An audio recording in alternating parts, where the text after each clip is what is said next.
ES Audio. From the Evening Standard in London, I'm Rochelle Travers, and this is The Leader.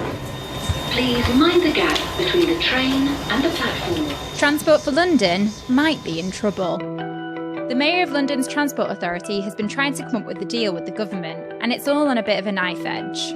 The hope is to maintain and upgrade the capital's transport network and stand on its own feet financially from next April. If an agreement is reached, it will be their fifth and final settlement. As Londoners wait eagerly to see what happens next, it's got many concerned that if a deal isn't made, whether TfL could be nationalised. Ross Lydall is our City Hall and Transport editor, who spoke to me earlier, quite fittingly, from a train. Well, TfL has been going since the year 2000 when the Mayor of London was set up, and essentially it's the transport organisation that runs the buses, the tubes and all the main roads known as the red routes. How is it funded? Well, primarily from fares, from tube fares and bus fares, and also fares from the London Overground, not the commuter trains, if you like, the likes of South Eastern or South West Railways that go into Waterloo or into Charing Cross, but primarily the tubes and buses. And that accounts for about 75% of TfL's annual income.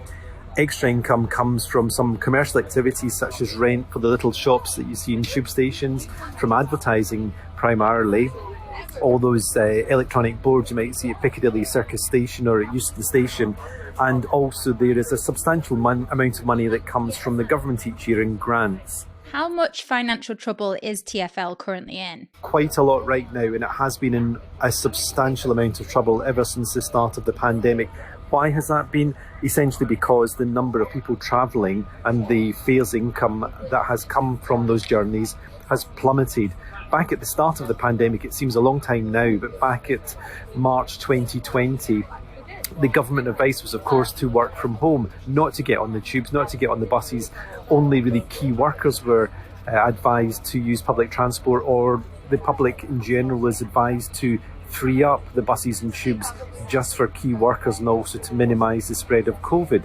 What that did was that it reduced passenger numbers on TfL services as low as 5% of normal, and that obviously had a catastrophic effect on TfL's finances. There is an argument to say that TfL was not in the best of financial health before the pandemic struck. It was already postponing some projects, the likes of the Bakerloo line extension down into South London, a cycling bridge across the Thames at Canary Wharf, and various other things such as Crossrail 2 were already either in mothballs or sort of heading for the long grass. So it wasn't in a sort of perfect situation financially, but it was in a decent situation financially before the pandemic hit. Obviously, there's the ongoing strikes at the moment. How will these be affecting things? The pandemic is not the only thing that has caused TfL trouble.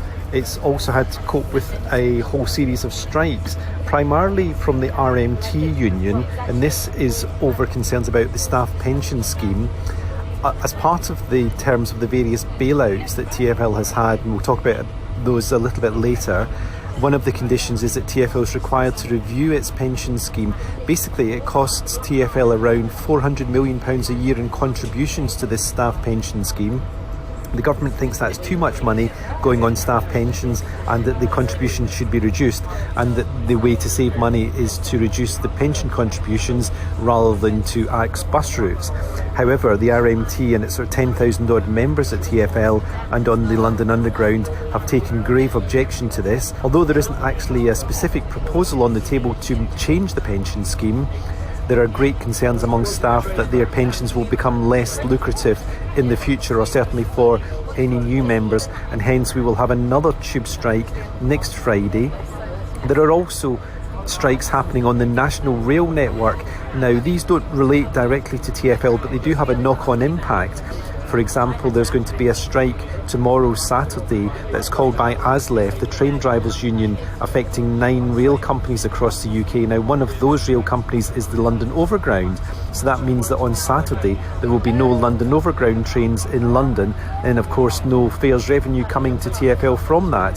One of the things that's worth pointing out is that when every day there is a network-wide tube strike, TfL loses about £5 million in fares income. So these strikes are very damaging to TfL simply because they can't run the trains and they can't get the passengers through the doors.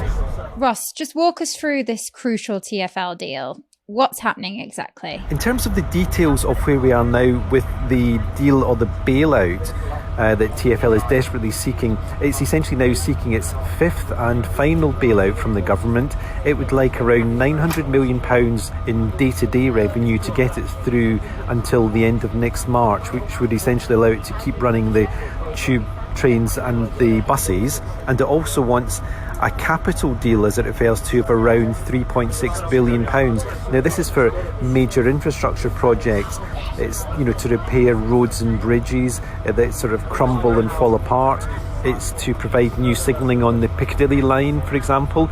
We're in the ridiculous situation where TfL has ordered brand new trains for the Piccadilly line that will start to be delivered in the next few years. However, the track they will run on has a signalling system that is very old, and therefore will mean you have essentially Rolls-Royce trains on a bumpy country lane, and they can't run the trains quickly enough because the signalling system's not up to scratch. So these sort of big ticket items are what TfL needs funding for in addition. This is, as I say, the fifth time that it's sought emergency funding to keep going.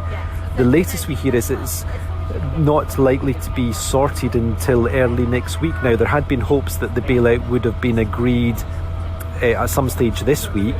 The government did make an offer to TfL a couple of weeks ago now, sort of setting out its sort of final offer. TfL went back and asked for clarification on a number of points. But as with previous bailouts, the sticking point is that there are a number of conditions attached by the government to this bailout. And one thing we have found out is that the government wants TfL to look again at the cost of the pension scheme. It also wants to make sure that any bus cuts are not blamed on the government. It's essentially telling TfL to keep service levels on the tube and on the buses the same as now, whereas Sadiq Khan has warned that if he doesn't get all the money he wants, he will have to axe a number of services, particularly on the bus network. He's earmarked 22 routes to be axed, including bus routes such as the 11 and the 22 and the 14. He's also warned that up to 18% of the tube network may have to be reduced. So there are big cuts coming down the line if TfL doesn't get all the funding it wants. Sadiq is trying to blame the government for it. The government, as part of the latest deal, is saying, hang on, this isn't our fault, that's your choice.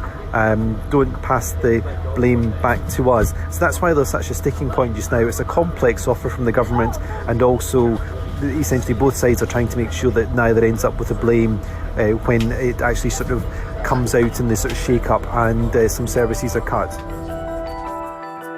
Let's go to the ads. Stay there to hear more from our City Hall and Transport editor, Ross Lydall. Whilst you're here, why not give the leader a rate and follow?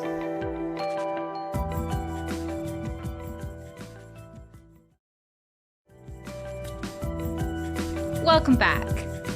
Now, what does all this mean for London passengers? Well, there is the risk that we could end up with a situation where TfL is essentially nationalised.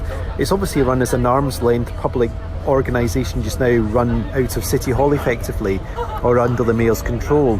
What could happen is that it could end up being run by the Department for Transport, because essentially TfL could say that they don't believe the government's going to give it enough money to keep running. It could essentially declare itself bankrupt by issuing what's known as a Section 114 notice.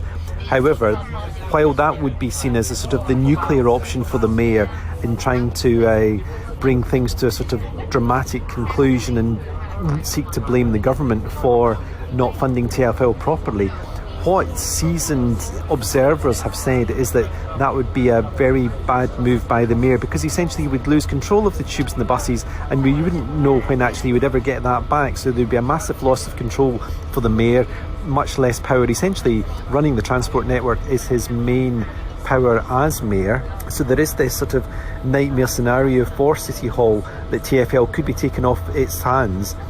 Could that happen? Well, it's not beyond the realms of possibility. Back in 1984, Margaret Thatcher, the then Prime Minister, did essentially take London Regional Transport off the hands of Ken Livingstone, who was then running the Greater London Council. So there is form for this. Some failing rail companies have been taken back into government control and essentially renationalised by the Department for Transport. So it could happen. Will it happen? Probably not, but if you were a betting man and had a spare £5, it's maybe not worth a punt. It's an outside bet. What could this all mean for Londoners? Probably mean that actually TfL would have to continue to some degree, but would have much less money to spend on services. It would essentially have all the money that fares provided, and it would have however much money the Department for Transport wanted to give it, which would probably be less than is currently on offer on the table. So the worry would be that we would end up with a smaller transport network, fewer services, fewer buses. Essentially, you could expect that late night tubes would not run, that the service would be thinned out, that there'd be fewer bus routes. Where bus routes overlap just now, that would not happen to the same degree. So you'd be standing at a bus stop for longer, you'd be getting on a more overcrowded train. The issue, of course, at the heart of this is how big does London's transport network have to be? At present, about 1 in 5 passengers, weekday passengers, have not returned to the tube network. At weekends it's different. There are fewer services already at weekends, and these are busier. These are almost at 100% of pre-pandemic levels. But during the week, due largely to the work from home regime now that many follow, or certainly follow for part of the week, the tubes and buses are not as busy as they were pre-pandemic. And the government is saying, well, we are not going to give public money, like UK national taxpayers' money, to pay you, Sadiq, to run buses that are not full. That is simply not a good way to go about business. TfL and Sadiq are saying on the other side of the argument that if they cannot run 100% service, then therefore people will not come back in good time to the TfL network. One thing, of course, is that the passenger numbers have been rising, and it's potentially likely that as we move into winter, and with the cost of fuel bills and the cost of heating your home, many more people may actually return to the workplace simply because they don't want to have the central heating on all day every day. But the reality is that TfL now has to watch its pennies very carefully, hoping that by minding the pennies, the pounds will look after themselves. But for Londoners, I think we can expect a much smaller transport network going forward, one that's with fewer trains, fewer buses, and is a bit busier than we've experienced over the last couple of years. And it's certainly very difficult times ahead for the Mayor, and he and his aides at TfL will be very keen to strike a deal over the next week if they possibly can. And that's it from The Leader. This podcast is back on Monday at 4 p.m.